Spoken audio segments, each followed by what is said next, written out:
Hello प्यारे बच्चों और बच्चियों, आप सभी का अपना यूट्यूब चैनल YRS क्लास में बहुत बहुत स्वागत है। तो प्यारे बच्चों, आज की इस वीडियो में हम पढ़ेंगे क्लास 10th विषय विज्ञान यानी विज्ञान को 3 भागों में बांटा गया है। भौतिक विज्ञान, रसायन विज्ञान और आपका तीसरा है जीव विज्ञान। इस वीडियो में मैं आज आपके सामने भौतिक विज्ञान का जो इकाई 1 आपका है प्रकाश का परावर्तन, जिसे इंग्लिश में कहते हैं रिफ्लेक्शन ऑफ लाइट, यानी अध्याय 1 में जितनी भी डिफिनेशन, जितनी परिभाषाएं हैं, मैं आज उन सभी भी परिभाषाओं को आपके सामने अच्छे तरीके से बताऊंगा। तो यहाँ पर पहला हेडिंग आपके सामने बताया जा रहा है प्रकाश, जिसे हम कहते हैं लाइट। लाइट है क्या? प्रकाश है क्या? तो प्रकाश का अर्थ होता है रोशनी। तो लाइट किसे कहते हैं, इसको हम अच्छे तरीके से समझ लेते हैं। तो इसमें लिखेंगे हम ऐसा भौतिक कारक जो वस्तुओं को देखने में सहायक होती है, प्रकाश कहलाता है। या इस तरह से भी लिख सकते हैं एक ऐसी ऊर्जा जो हमारे दृष्टि ज्ञान को जागृत करता है, प्रकाश कहलाता है। तो प्यारे बच्चों, दृष्टि का मतलब देखना, ज्ञान में जानकारी, जागृत में क्या होता है? जगा देता है। यानी प्रकाश क्या है? ऐसा भौतिक कारक जो वस्तुओं को देखने में हमारी सहायता प्रदान करता है, प्रकाश कहलाता है। जैसे आपके पास घर तो है ही है, मान लो अचानक लाइट नहीं है, तो यदि आपके पिताजी या माताजी कहते हैं बेटा इस कमरे में चले जाओ और आप इस वस्तु को लेकर आओ, जब लाइट नहीं रहेगी कमरे में तो आपको वही वस्तु ढूंढने में काफी दिक्कतों का सामना करना पड़ेगा। यदि लाइट रहेगी तो आप उस वस्तु को अच्छे तरीके से लेकर के अपने मम्मी पापा के पास आ सकते हो। यानी सिंपली बात इतना ही कहना है, वस्तुओं को देखने के लिए हम जिस भौतिक कारक का हम उपयोग करते हैं वही क्या है? प्रकाश। वही क्या है? लाइट है।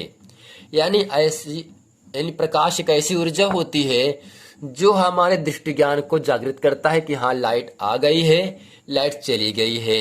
अब ये समझ लेते हैं आगे हम, निर्वात में प्रकाश का वेग या चाल। निर्वात में प्रकाश की चाल 3 गुणे 10⁸ मीटर पर सेकंड होता है।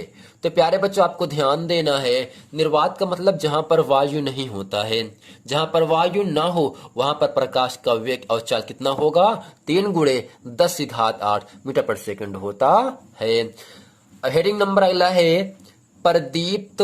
इसे हम प्रदीप्त को हम क्या कह सकते हैं? दीप्त के नाम से भी जानते हैं। इंग्लिश में कहते हैं ल्यूमिनियस बॉडीज कहते हैं। तो इसमें लिखेंगे हम प्रदीप्त वस्तु किसे कहते हैं और अदीप्त वस्तु किसे कहते हैं।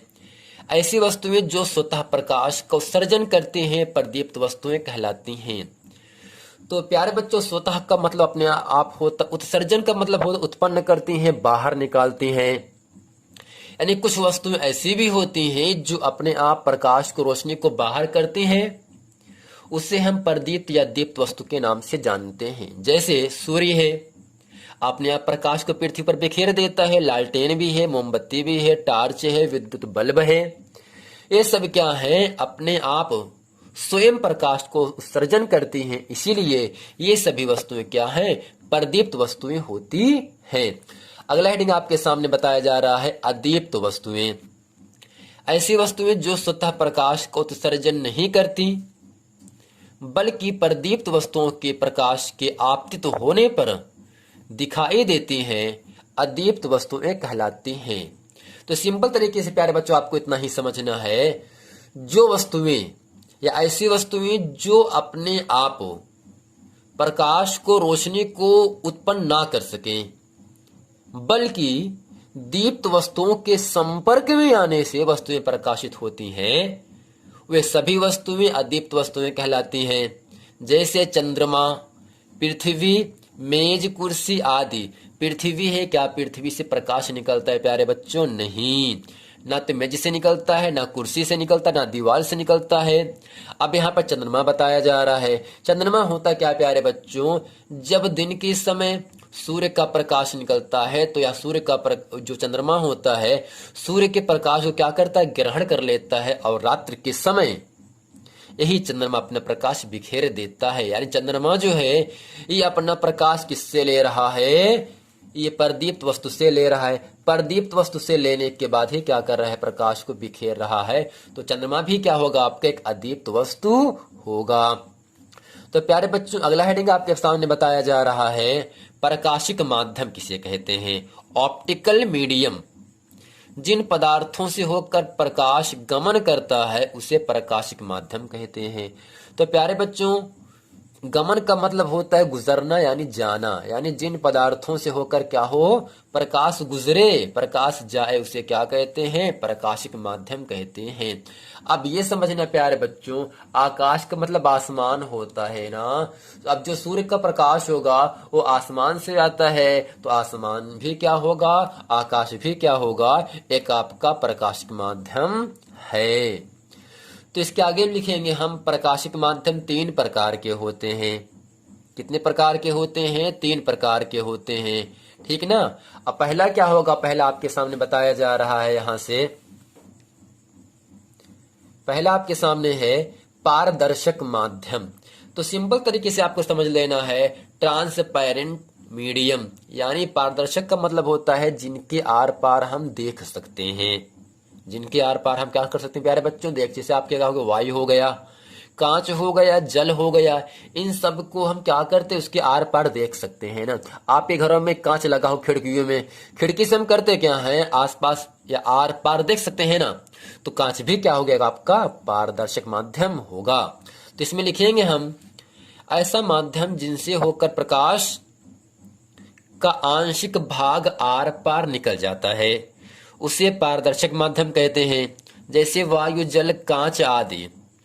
यानी प्यारे बच्चों, ऐसा माध्यम जो या जिससे प्रकाश का आंशिक भाग आर पार निकल जाए। तो आंशिक का मतलब होता है कम से कम भाग क्या हो, आर पार। और अधिकांश का मतलब क्या होगा प्यारे बच्चों, ज्यादा से ज्यादा। आंशिक का मतलब कम से कम। तो यहाँ लिखा है अधिकांश भागना, ऐसा माध्यम जिनसे होकर प्रकाश ज्यादा से ज्यादा आर पार निकल जाए उसे क्या कहते हैं, पारदर्शक माध्यम कहते हैं। वायु हो गया, वायु से होता है क्या, प्रकाश आर पार निकल जाता है। जल हो गया, जल के अंदर आप टॉर्च मारिए तो प्रकाश आर पार निकल जाता है। कांच है, कांच में आप प्रकाश को मारिए, लाइट को मारिए तो रोशनी क्या होगा, आर पार निकल जाता है। तो क्या होगा आपका, वायु, जल का, ऐसी कुछ भी बहुत सी वस्तुएं ऐसी होती हैं जो क्या है, पारदर्शक माध्यम होती हैं। तो प्यारे बच्चे, इसके नोट में लिखेंगे हम, निर्वात एक आदर्श या पूर्णतः पारदर्शक माध्यम है। इसमें 100% प्रकाश आर पार निकल जाता है। अगला प्यारे बच्चों है पारभासक माध्यम, यानी जिन माध्यम से होकर प्रकाश का कम भाग आर पार निकले, ठीक है ना। वही समझ लेते इसके बारे में क्या लिखा है। ऐसा माध्यम जिनसे होकर प्रकाश का केवल आंशिक भाग, अभी मैंने आपको क्या बताया, आंशिक भाग का मतलब होता है बहुत थोड़ा भाग, कम भाग। ऐसा माध्यम जिनसे होकर प्रकाश का केवल आंशिक भाग ही आर पार निकल जाता है उसे पारभासक माध्यम कहते हैं। जैसे घिसा हुआ कांच, गंदा पानी या तेल लगा हुआ कागज। जब कांच को हम घिस देते हैं प्यारे बच्चों, प्रकाश बहुत कम मात्रा में आर पार निकल जाता है। गंदा पानी होगा तब भी प्रकाश कम मात्रा में आर पार निकल जाता है।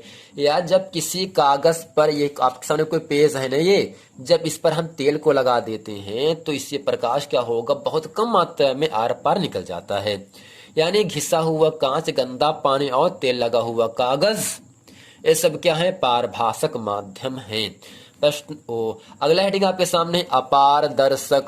तो प्यारे बच्चों, नाम से ही जानकारी हो जा रहा है, अपारदर्शक।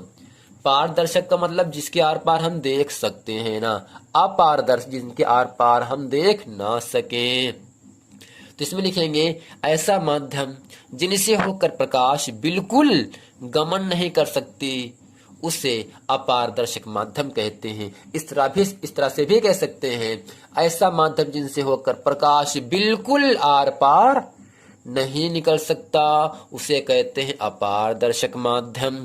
जैसे लकड़ी हो गया, दीवार और लोहा, कुछ बहुत सी वस्तुएं ऐसी होती हैं जिनके आर पर प्रकाश नहीं निकल पाता, उसे क्या कहते हैं, अपारदर्शक माध्यम कहते हैं। क्या लकड़ी से प्यारे बच्चों रोशनी आर पार निकल जाता है? दीवार है ना, जैसे मान लो रात्रि का समय है, लाइट जला दीजिए आप बल्ब को, क्या दीवार को छेद करके प्रकाश बाहर जाता है? नहीं जाता है ना। तो दीवार से प्रकाश आर पार नहीं हो पा रहा है ना, तो दीवार क्या होगा? लोहा, लकड़ी, ये सब क्या होंगे? अपारदर्शक माध्यम होंगे। तो अगला हेडिंग आपके सामने, इसको हम समझ लेते हैं अच्छे तरीके से। क्या बताया जा रहा है? प्रकाश की किरण क्या है प्यारे बच्चों? प्रकाश की किरण, इसे इंग्लिश में कहते हैं रे ऑफ लाइट।